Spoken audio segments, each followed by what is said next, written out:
10 րոպե ժամանակ եմ իրաց տալի։ Չհելանին օրս գերեզման եմ ածում։ Ճամփի փագելու եմ։ Իրանց երեխուն,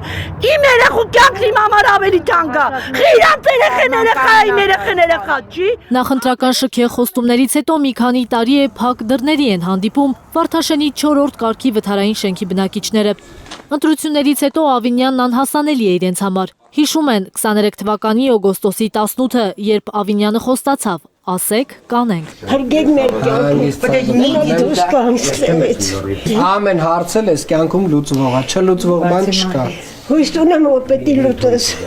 Ավինյանական խոստումներից շուրջ 2 տարի անց ոչինչ չի փոխվել այս կնոջ վթարային պատշգամբում։ Էլի ճոճվում է ճաղավանդակը։ Շենքերը արդեն վտանգավոր թեքվել են, քարերը թափվում են մարդկանց գլխին։ Վթարային երկու շենքերի բնակիչները Խաբեբա Ավինյան Դուրսարի վանկարկումով փակել են քաղաքապետարանի դիմացի ճանապարհը։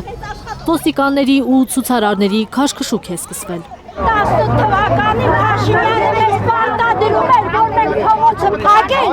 որ ինքը նստի աթոռին, որ մեր մասին հոգ տանի։ Հիմա ինքը լայախ չի անում ժողովրդի հարցերով զբաղվի։ Հիմա մենք ենք փակում, որ ինքը բարեհաճի ժամանակ։ Այո, տենովի սովորովի իրա նման ենք անում։ Պատասխան տուր մարդկանց։ Խաբելով եք աթոռես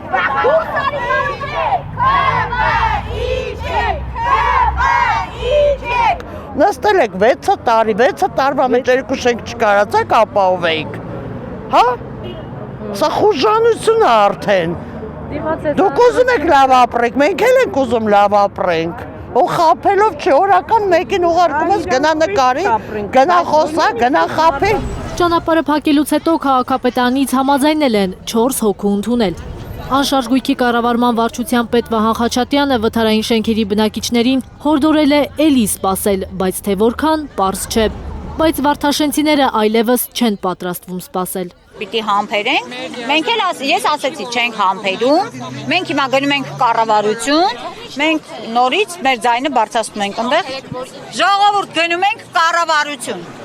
Մի քանի ժամ կառավարության դիմաց սպասելուց հետո վարդաշենցիներին ընդունել եւ խոստացել են կառավարության նիստի ժամանակ հարցը բարձրաձայնել։ Զարուհի Սահակյան, Նորայր Շարբաթյան եւ Հարություն Մաթևոսյան, Հայլուր։